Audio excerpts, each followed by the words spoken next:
Lonjakan suara PSI di kantor KPU mendapat perhatian dari sejumlah pengamat politik. Diduga ada permainan kongsi suara dari partai koalisi Gerindra itu. Bagaimana tidak, kecurigaan kecurangan muncul ketika 99% data masuk versi quick count Litbang Kompas mengatakan suara PSI tak sampai 2,5%. Namun anehnya versi real count KPU hingga tanggal 4 Maret semalam terjadi lonjakan suara PSI yang tak wajar. Kini suara PSI nyaris menyentuh angka 4% dan diyakini itu akan terjadi demi meloloskan PSI ke parlemen yang mana syaratnya minimal partai menguasai 4% di Indonesia. Lantas suara siapa yang pecah kongsi sehingga kenaikan suara PSI dalam satu hari menyentuh angka hampir 1 juta suara? Benarkah ada kaitannya juga dengan kenaikan pangkat Prabowo beberapa hari yang lalu? Namun sebelum membahasnya, klik subscribe-nya dan nyalakan notifikasinya. Semua mata saat ini tertuju kepada Jokowi.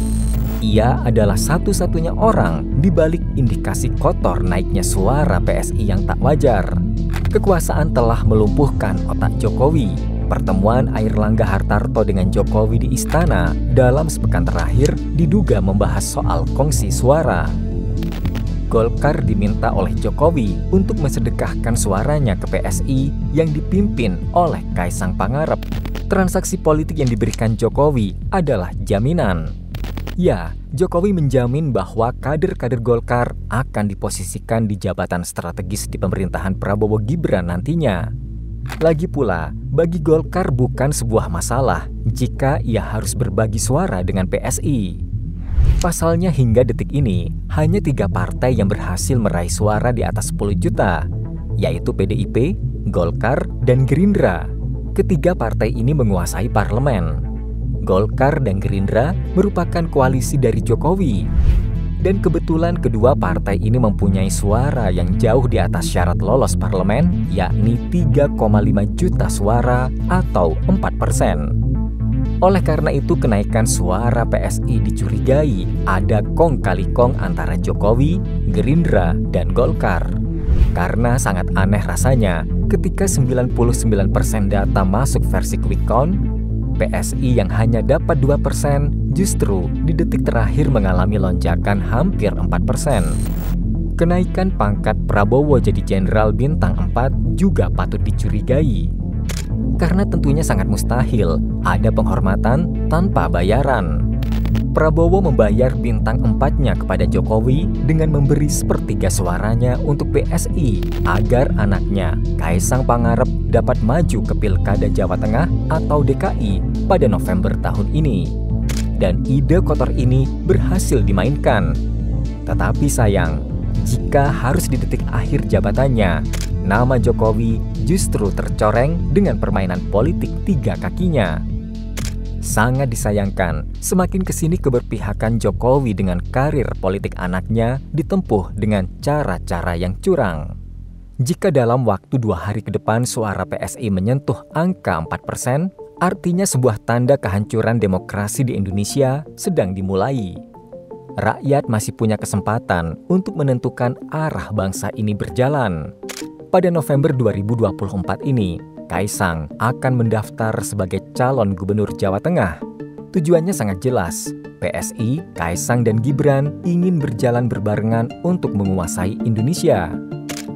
Mulai dari sekarang, jika ingin menyudahi politik keluarga Jokowi, maka satu-satunya cara adalah menjegal kemenangan Kaisang di Pilgub Jawa Tengah mendatang. Karena bagaimanapun yang salah tidak bisa dibela. Permainan politik Jokowi yang kotor dan tak malu menampilkannya di media tidak bisa ditoleransi. Sikap Jokowi tentang penundaannya di dunia politik juga jadi tanda tanya. Yang dulunya beliau menginginkan pensiun dan balik ke Solo, kini justru keinginan Jokowi lebih lama berkarir di politik kian nyata. Bahkan Jokowi mengincar kursi ketua umum Partai Golkar. Para petinggi Golkar juga tampaknya menyambut keputusan Jokowi dengan gembira. Apalagi akhir-akhir ini, Golkar dan Jokowi sangat intim sekali. Tak jarang Jokowi menggandeng kader Golkar dalam pertemuan utusan dengan negara lain. Sebuah sinyal yang semakin jelas bahwa Jokowi benar-benar ingin menunjukkan kepada PDIP bahwa ia adalah politisi seksi yang banyak peminatnya. Golkar juga tak sabar menantikan kedatangan Jokowi ke markas mereka. Golkar saat ini membutuhkan sosok sentral seperti halnya zaman Soeharto dulu. Jokowi dinilai pantas dan layak jika harus duduk sebagai ketua umum partai berlogo pohon beringin itu. Jika hampir semua kader Golkar sepakat dengan keputusan Jokowi, ada satu nama yang saat ini masih belum bisa menerima Jokowi di Partai Golkar, yaitu Yusuf Kala. Sebagai seorang senior dan juga mantan Ketua Umum Golkar tahun 2004, Yusuf Kala meminta jika Jokowi bergabung ke Golkar, ia harus sebagai kader biasa, setidaknya sampai 5 tahun masa gemblengan. Setelah 5 tahun, baru Jokowi bisa menjabat sebagai pengurus partai atau ketua umum. Karena aturan itu menurut Yusuf Kala sudah ada di Partai Golkar sejak lama. Dan ia juga meminta kepada semua kader Golkar untuk tidak memberi hak spesial kepada siapapun, termasuk Jokowi. Setidaknya ini jadi pertanyaan yang begitu menarik setelah keputusan Jokowi menunda pensiun dalam politik. Golkar punya sejarah yang panjang sebagai partai penguasa. Banyak tokoh-tokoh penting yang lahir di partai ini, mulai Soekarno hingga Soeharto. Untuk itu Jokowi juga ingin dicatat dalam sejarah Partai Golkar tahun ini. Mungkin ambisi Jokowi ingin menguasai Indonesia lewat anak-anaknya dan Partai Golkar akan berjalan mulus.